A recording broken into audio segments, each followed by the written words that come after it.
कि वहाँ सरकारी स्कूल हुआ करता था। उस सरकारी स्कूल के अंदर हम लोग लकड़ी की पटरी को लोहार से कटवा करके और उसमें रस्सी बंधवा करके लेकर के जाया करते थे। तो हम लोग गाँव से गए थे, हम लोग डर के मारे या उस माहौल को देख करके, बड़े बड़े शहर के बच्चे आए थे और टॉपर लोग आए थे वहाँ पे, तो हम लोग पिछले बेंच पे बैठते थे। लेकिन आप मतलब वही बैक बेंचर्स थे। जी जी जी जी जी। एक हाल से 22 साल आपके शायद अमेरिका में बीते हैं। आपने जिंदगी में इतनी कामयाबी हासिल करी और आप जैसे कि आपने बताया कि आप आगे बढ़ते ही गए और आप रुके नहीं। तो जब आपका ये जो फैसला था कि अमेरिका से हमें इंडिया मूव करना है और यहीं सेटल होना है, तो इसके बारे में हम जानना चाहेंगे कि ये आपके दिमाग में क्यों आया, और क्योंकि हमारे मतलब हिंदुस्तान को क्या ऐसा देना था जो आपने ये ख्याल कर लिया कि अब मैं यहाँ से कहीं नहीं जाऊंगा। जी जी। और उसके बाद से इंडिया में भी हमने काफी काम किया किसानों के साथ मिल करके।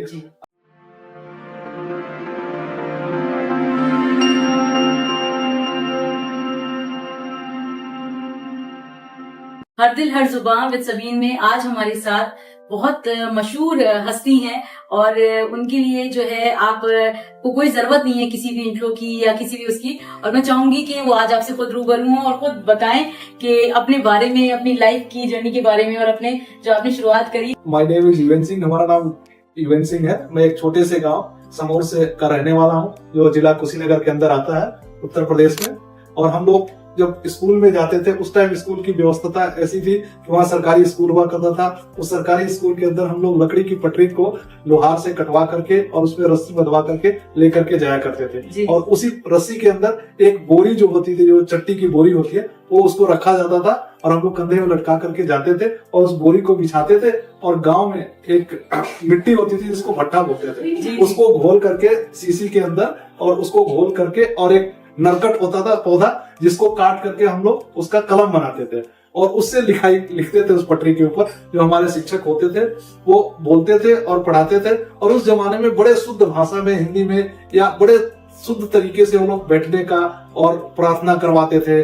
प्राथमिक शिक्षा के बाद जब हम लोग हाई स्कूल में गए, वहां पे हम लोगों ने देखा कि बेंच पे भी बैठा जाता है, बेंच पे बैठते थे। उस टाइम हम लोग को पेंसिल और पेन वो भी नहीं कि हम अलग से वो डायरेक्ट, उसके लिए भी स्याही का बोतल आता था, उसको हम लोग पेन के अंदर भरते थे और वो 4 लाइन की वो आती थी कॉपी, जिस पे हम लोग लिखते थे। जब हम 12th में गए तो एक मटलार करके जगह है, वहाँ पे एक इंटर कॉलेज था जिसको मटलार नाम से जाना जाता था। वहां से हमने इंटरमीडिएट की परीक्षा पास की और उत्तर प्रदेश में डिस्टिंक्शन मार्क आए थे, हमारा 92% नंबर था। उसके बाद हमने पंत यूनिवर्सिटी का एंट्रेंस एग्जाम दिया। तो हम लोग गाँव से गए थे, हम लोग डर के मारे या उस माहौल को देख करके, बड़े बड़े शहर के बच्चे आए थे और टॉपर लोग आए थे वहाँ पे, तो हम लोग पिछले बेंच पे बैठते थे। लेकिन मतलब वही बैक बेंचर्स थे। जब हम लोगों ने देखा कि भाई जो हमारे सामने जो लड़के हैं वो तो हमारे सामने कुछ इनको पता ही नहीं, तो हमने धीरे धीरे अपना जो पोजीशन जो है बदलना चालू किया। अच्छा अनुभव हुआ। इस तरह से BSc AG पास करने के बाद हम MSc AG वहीं पे ज्वाइन किया हॉर्टिकल्चर के अंदर। उसके बाद में फिर आप वक्त के साथ साथ आपका मेरे ख्याल से 22 साल आपके शायद अमेरिका में बीते हैं, तो उसके बारे में बताइए कि आपका कितने लोगों के साथ अपना बैठना था और जो आप मतलब जिंदगी में आप आगे बढ़ते ही चले गए। जी। हमने उसके बाद से कदम हमारे रुके नहीं। उसके बाद मैंने बिहार की इलाहाबाद यूनिवर्सिटी में गए, वहाँ पे IAS की तैयारी करने के लिए। तो वहाँ पे हमारे साथ काफी अच्छे लोग मिले जो कि आज के डेट में कोई सांसद है, कोई MLA है, कोई मंत्री है। इस टाइप के लोगों के साथ हमारा वहाँ पे टाइम अच्छे तरह से हम लोग स्टडी भी किए और उनके साथ अच्छा समय गुजरा और उन लोगों ने बड़ा सम्मान दिया और आज भी वही सम्मान देते हैं। एक बड़े भाई का, एक अच्छे मित्र का सम्मान देते हैं। उसके बाद हमने बिहार PCS क्रैक किया। हमारी पहली पोस्टिंग बेतिया डिस्ट्रिक्ट के अंदर हुआ। फिर हम ये जर्नी कंटिन्यू करते हुए हम एक पूर्णिया डिस्ट्रिक्ट में हमारी पोस्टिंग है, जमरा करके। वहां से फिर हमारे मधेपुरा में हमारी पोस्टिंग रही और हमने अच्छे काम किए। उस टाइम तो बिहार में परिस्थितियां ठीक नहीं थी। उसके बाद में हम लोगों ने अपना अच्छा बेस्ट देने का कोशिश किया और अच्छे तरीके से तो जैसे मतलब आपने जिंदगी में इतनी कामयाबी हासिल करी और आप जैसे कि आपने बताया कि आप आगे बढ़ते ही गए और आप रुके नहीं।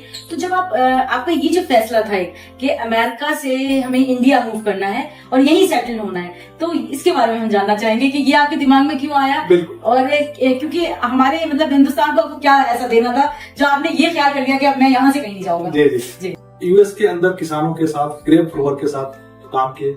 हमको लगा कि जब हम US के ग्रेप ग्रोवर्स को हम अच्छा तकनीक दे करके उनका प्रोडक्शन और क्वालिटी बढ़ा सकते हैं, तो हम अपने देश के अंदर क्यों नहीं। और वही भावना हमारे दिमाग में आया, हमारे मन के अंदर आया और एक संवेदना बढ़ी कि भाई हम जैसे विवेकानंद जी हमारे आदर्श हैं, मैं उनको बड़ा रिस्पेक्ट और आदर के साथ देखता हूँ, उनके जीवनी को हमने कई बार पढ़ा है, तो हमको ख्यालात आया कि हमको अपने देश में ये सब काम करना और अपने देश की तरक्की में हमको भागीदार बनना चाहिए जी। तो इसी को सोच करके हम आए इंडिया के अंदर, और उसके बाद से इंडिया में भी हमने काफी काम किया किसानों के साथ मिलकर के।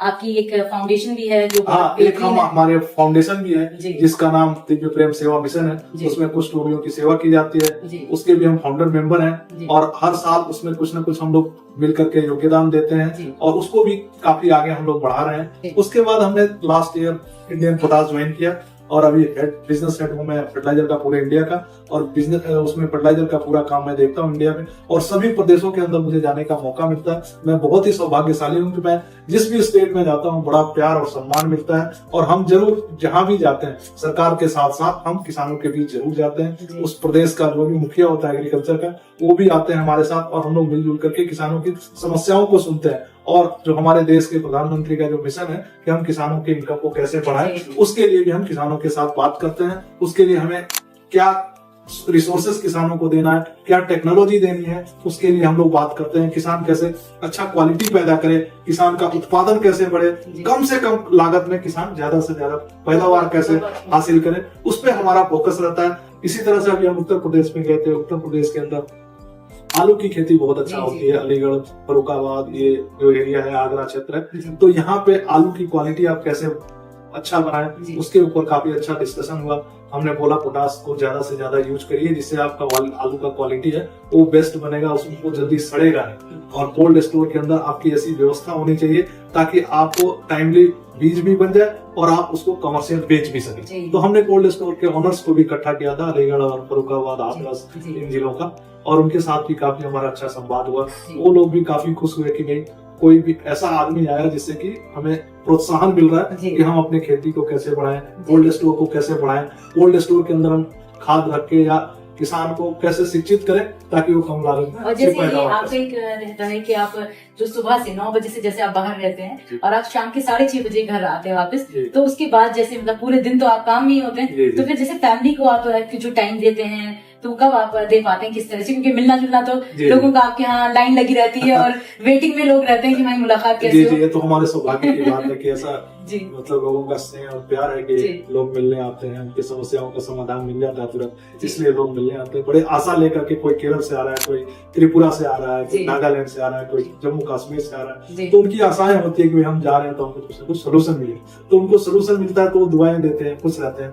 उसमें हमारा जो शाम का टाइम होता है हम 1-2 घंटा फैमिली के साथ स्पेंड करते हैं, बच्चों से बात करते हैं, फिर हम सैटरडे संडे को कोशिश करते हैं कि फैमिली के साथ रहें, बच्चों के साथ रहें। फिर भी अपने जो नजदीकी लोग हैं, मित्र हैं, रिश्तेदार हैं, उन लोगों को भी आना जाना लगा ही रहता है। तो हमें खुशी होती है, हमारे परिवार के लोग भी खुश होते हैं कि हम लोग मिलजुल के एंजॉय करते हैं, एक साथ बैठते हैं, बातें करते हैं और हर क्षेत्र के विषय में जानने का मौका मिलता है, क्योंकि हमारे पास हर क्षेत्र के लोग आते हैं, हर विषय पे बात करने वाले लोग आते हैं। तो हमारे लिए बहुत ही प्राउड है कि हर क्षेत्र के, हर भाषा के लोग आते हैं, उनसे संवाद करने का, उनके समस्याओं का समाधान करने का, उनसे कुछ सीखने का।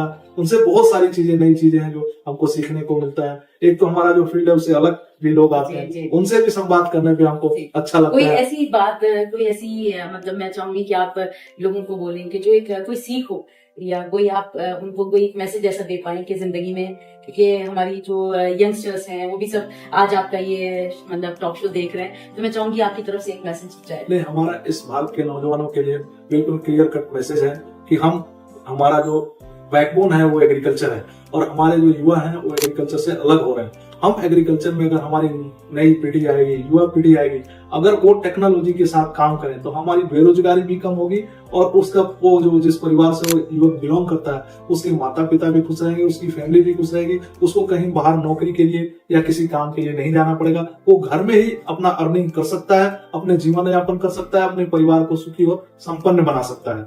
क्योंकि आज के दिन कोई भी नवयुवक एग्रीकल्चर में जाना नहीं चाह रहा, क्योंकि एग्रीकल्चर में यही सोचता है कि भाई हम धान गेहूं उगाएंगे।